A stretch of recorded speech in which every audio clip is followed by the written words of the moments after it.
पूरी कमेटी को, जितने भी महानुभाव यहाँ बैठे हैं, और भाई साहब आपने जो कर्नल साहब की मूर्ति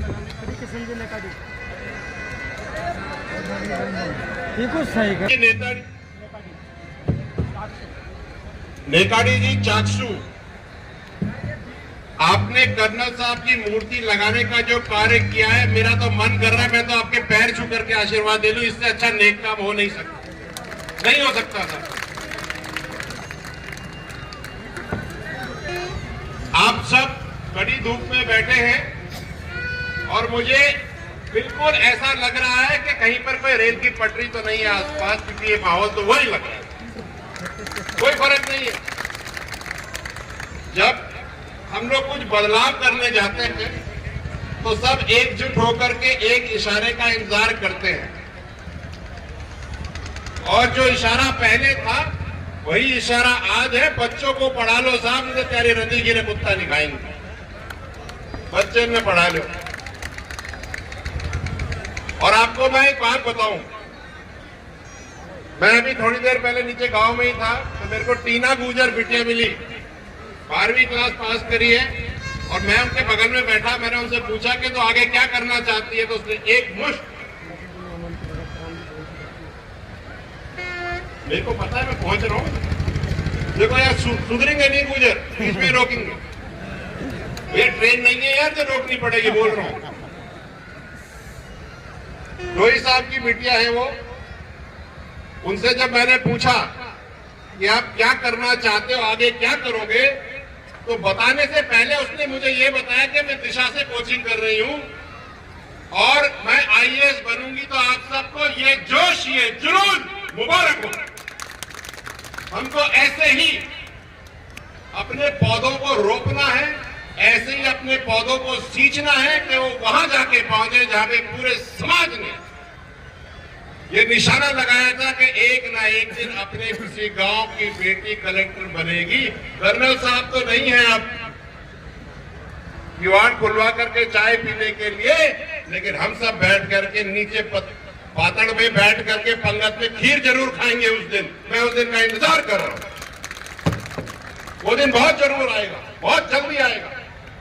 और ये बात मैं उन लड़कों को भी कहना चाहता हूं जो स्मार्टफोन में बैठे बैठे अपनी जिंदगी बर्बाद कर रहे हैं।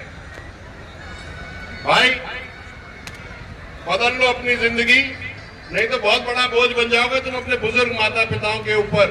और माता पिताओं और जो छोटे छोटे बच्चों को जन्म के हुए खेलते हैं उनके साथ 3-3, 4-4 महीने से लेकर के 6 साल तक के, अपनी जिम्मेदारी हटा करके उनके हाथ में मोबाइल फोन मत दो, बहुत गड़बड़ हो जाएगी। मैं तो थोड़ी सी निवेदन करके जा रहा हूं, हाथ जोड़ करके कहो तो पैर पड़ लो, लेकिन ये गड़बड़ मत करो, क्योंकि वो ऐसे बावले हो जाएंगे तुम्हारे सुनेंगे भी नहीं। फोनन से दूर किताबन के भीतर, ये है हमारी जिंदगी। एमएलए साहब ने कहा बड़ी अच्छी बात की कि भाई समाज के साथ हूं, तो एमएलए साहब यहाँ आओ, आओ इधर आओ, इधर आओ, इधर आओ, हम भी आपके साथ हैं। और ये बात मैं कह दूं कि गांव सत्ता में होवे या नहीं होवे, लट तो जोर को मारी देंगे भैया, और चलाने की जरूरत ना पड़े, दिखाने से ही काम हो जाए तो बावनवास का सुधार पक्का है साहब। तो आप सब भगवान देव नारायण भगवान की जयंती के अवसर पर पधारे हुए हमारे गुर्जर समाज के शिरोमणि स्वर्गीय कर्नल बैसला जी के सुपुत्र भाई विजय बैसला जी, और मंच पर विराजमान इस बोली के प्रधान महोदय, और मंच पर विराजमान सम्मानित मंच से सबका नाम लूंगा तो बहुत समय लग जाएगा। मैं आप लोगों को मेरी तरफ से भगवान देव नारायण जयंती के उपलक्ष्य में बहुत बहुत धन्यवाद देना चाहूंगा, हार्दिक बधाई देना चाहूंगा। और मैं आप लोगों से कहना चाहूंगा, आप सब लोग मेरे और मेरे परिवार के बारे में 70 साल से जानते हैं। मैं ये कहना चाहूंगा आपके समाज का हमारे परिवार के ऊपर इतना ऋण है कि राजेंद्र जिएगा जब तक भी नहीं उतार सकता। मैं ये कहना चाहूंगा हमारे युग पुरुष सम्माननीय स्वर्गीय कर्नल साहब जी का एक बार हमको सेवा करने का मौका मिला था। उस समय के आप सब लोग साक्षी हैं, प्रत्यक्ष को प्रमाण कर देने की कोई जरूरत नहीं है।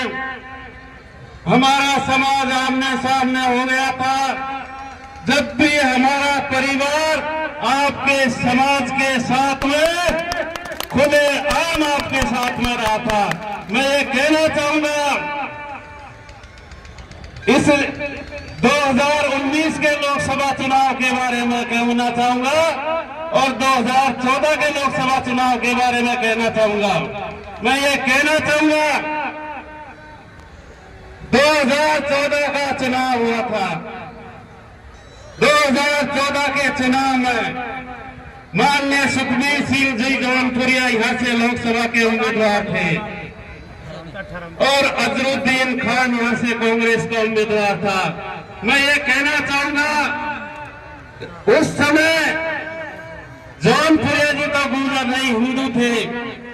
इस समाज से इतनी एलर्जी कर गई जो अजरुद्दीन को आज तक मैं भी नहीं जानता खाका है, उसको हमारे समाज ने वोट दे दिया। मैं ये कहना चाहूंगा 2019 के चुनाव के बारे में इस टोक सवाई माधोपुर संसदीय क्षेत्र में एसटी बूथों में केवल राजेंद्र का बूथ जीता ने, सब एसटी बूथ हारे। सब केवल एमएलए एमपी बनने के लिए एसटी के आदमी भारतीय जनता पार्टी में आते हैं और जब कोई इस भोले भाले समाज का उम्मीदवार उतर जाता है तो पूंछ दबा के भाग जाते हैं, एक भी नजर नहीं आता। मैं आप लोगों से एक वादा करना चाहूंगा, राजेंद्र जब तक जिएगा आपके समाज को कभी पीठ नहीं दिखाएगा, मुंह नहीं दिखाएगा। ये तो चुनाव आते जाते रहते हैं, आपने हमेशा हमारा सहयोग किया। आपकी बदौलत हमारी जो भी राजनीतिक पृष्ठभूमि बनी है केवल आपकी बदौलत बनी है। आपने खूब हमारी मेहनत करके हमको फुल सपोर्ट दिया। जब भी हार गया कोई दिक्कत नहीं। मेरी उम्र 53 साल की हो गई।